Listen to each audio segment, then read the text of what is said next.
في مباراة الأهداف الجميلة والأخطاء الكتيرة، الأهلي بيحقق فوز عريض على استاد أبيجان بنتيجة 4-2 في أول لقاءاته الأفريقية عشان يتصدر مجموعته بفارق الأهداف عن أورلاندو بايرتس اللي قدر إن هو يكسب شباب بلوزداد 2-1 في الجزائر.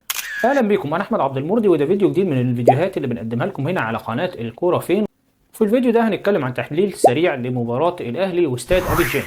الأهلي بدأ المباراة في الشوط الأولاني بضغط كبير وفرص كتير لدرجة ان في اول دقيقتين كان في فرصة لاكرم توفيق فيها شك بنسبة كبيرة انها تكون ضربة جزاء، ولكن طبعا مفيش تدخلات للفار في الدور ده او في دوري المجموعات من دوري ابطال افريقيا، عشان كده الكورة ما اتراجعتش وما اتحسبتش ضربة جزاء بنسبة كبيرة.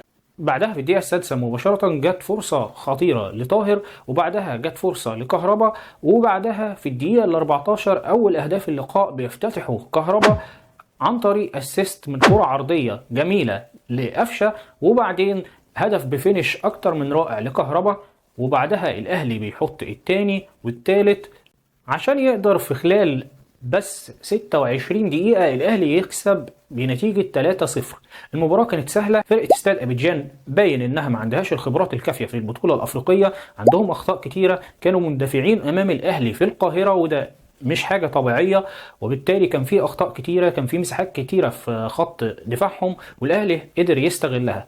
ولكن على الرغم من ذلك كان عندنا أخطاء كتيرة جدا في خط الدفاع، كان عندنا مشاكل في التغطية من خالد عبد الفتاح، كان عندنا مشاكل في التغطية من أكرم توفيق، وكان عندنا مشاكل في التغطية من ياسر إبراهيم. كمان الشناوي ما كانش في أحسن حالاته في المباراة ديت، ودي تاني مباراة على التوالي الشناوي بيتشاط عليه كورتين، الكورتين ما بيتصدوش. الهدفين اللي دخلوا فيه فعلا صعبين ومش هم اللي يقيموا أداء الشناوي في اللقاء، ولكن في كورة جت في العارضة في الشوط الثاني استاد ابيجان، شفت الكوره رد فعل الشناوي كان بيتعامل مع الكوره على ان الكوره طالعه بره، ولكن فوجئنا بان الكوره بتخبط في العارضه.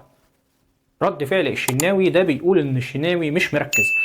في اعتقادي وفي رايي الشخصي او في وجهه نظري انا اتمنى ان مصطفى شوبير يبدا ياخد فرص في الماتشات اللي جايه، وان الشناوي محتاج يريح شويه ويراجع حساباته تاني، لان الشناوي بقاله اكتر من ماتش مش في تركيزه.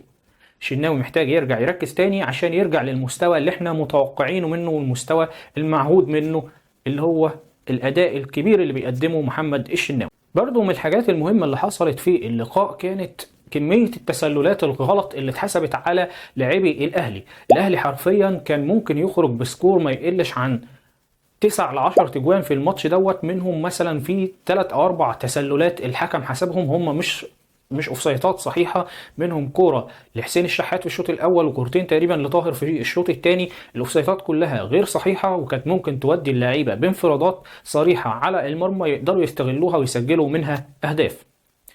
كمان في حاجه مهمه حابب اركز عليها، هي كهربا. انا عارف ان كهربا الناس هتبقى شايفه ان هو ادى اداء مميز بالهدفين، هو حط هدفين رائعين لا خلاف عليهم، بس في المقابل كهربا ضيع على الاقل 3 إلى 4 أهداف.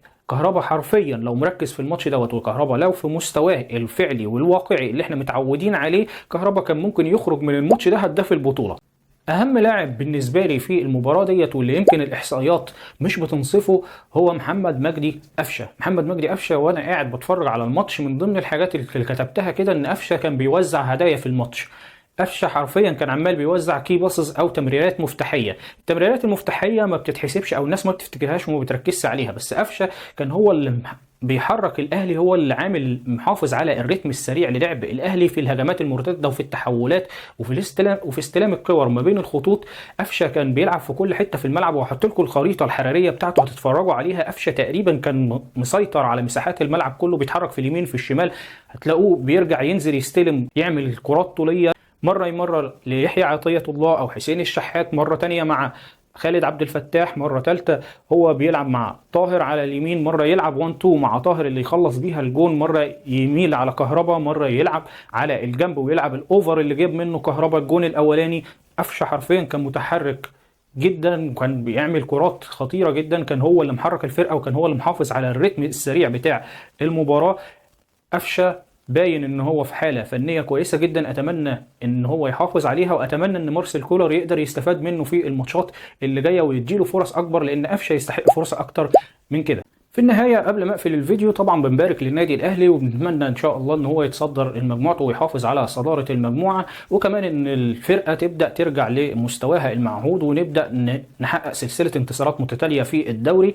دي حاجة مهمة جدا بالنسبة لنا. وتنويه اخير، التنويه اللي انا حابب انوهه هو ان انا بنزل شورتات هتلاقوها على قناتي على اليوتيوب، او على حسابي على التيك توك، او على حسابي على الانستجرام. هسيب لكم برضو الروابط بتاعت الحسابات في الوصف اسفل الفيديو، بحيث ان انتوا تقدروا تتابعوني عليها. الشورتس او الفيديوهات القصيره اللي بنزلها دي بيكون فيها حالات تكتيكيه اقدر اوصف فيها او اشرح فيها بشكل اكبر من كده، لان طبعا زي ما انتم عارفين بيبقى في حقوق طبع ونشر، مش هقدر احط كل حاجه هنا في الفيديو. ولكن في الفيديوهات القصيره بيبقى عندي فرصه ان انا اشرح حاجات سريعه كده تقدروا تتفرجوا عليها وتتابعوها من خلال متابعه اولا القناه هنا على الشورتس، او ان انتوا تتابعوا حساب التيك توك، او ان انتوا تتابعوا حساب الانستجرام، او تتابعوا الثلاث حسابات لو حابين تتابعوني في كل مكان. طبعا لحد كده الفيديو بينتهي. شكرا ليكم، كان معاكم احمد عبد المرضي، انتظروني في فيديو جديد. سلام.